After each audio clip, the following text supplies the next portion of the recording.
last night we just got back from Dover, and that was a great track. I mean, if you've never been to Dover, it's definitely worth checking out.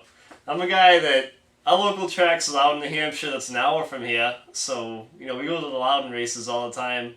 But the Monster Mile is definitely a wicked cool place. I didn't realize how steep the banking was on that track, and at 24 degrees on a mile oval, it's pretty impressive. It's pretty cool to be able to see the cars come around and be able to see kind of down inside the cars because the banking's so steep on the thing.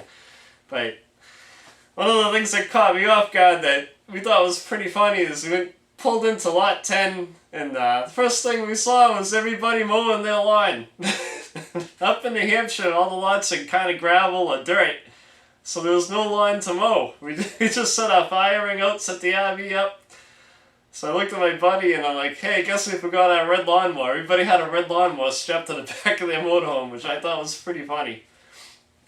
So we're back on the air this week, and we had a couple of computer problems that we had fixed, but that's by the wayside. So we'll try to get a show in every week for you guys, keep you coming back and checking it out.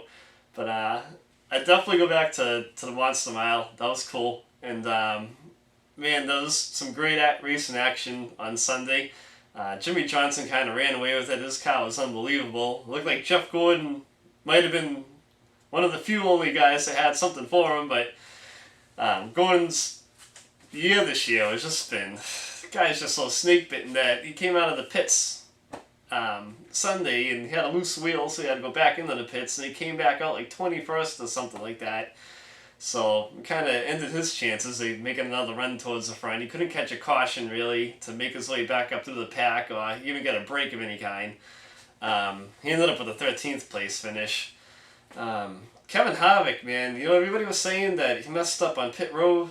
What he did, he went blowing by his pit stall, but the one thing I got to say about Harvick is he made his pit stall, he came back out on the track, and man, he picked his way back through the field, and he ended up finishing second. That was pretty impressive. He had a strong car too.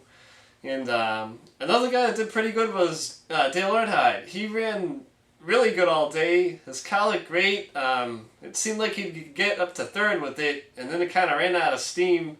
He kind of hung out like around third to fifth all day long. He led a lap on the caution, I think, when everybody was pitting.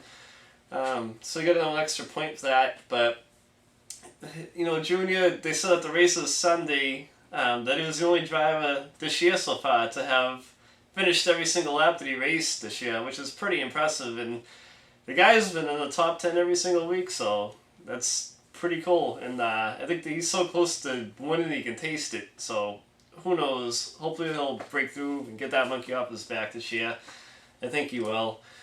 And unless you live in a cave, you heard about the Kurt Busch saga. So I've been blogging about that to keep you guys updated every day. Basically, at this point, just throw somebody else in the car. Give Kenny Wallace a ride, for God's sakes. If you guys over at Phoenix Racing are looking for a guy that can attract a sponsor, throw Kenny in there. The guy's awesome. I mean, he may not be the guy that wins every single week, but he's a great guy. The guy can race. I'd look into him. But whatever. We'll see what happens. We heard through the grapevine that Finch might not talk to Kurt Busch until next Tuesday.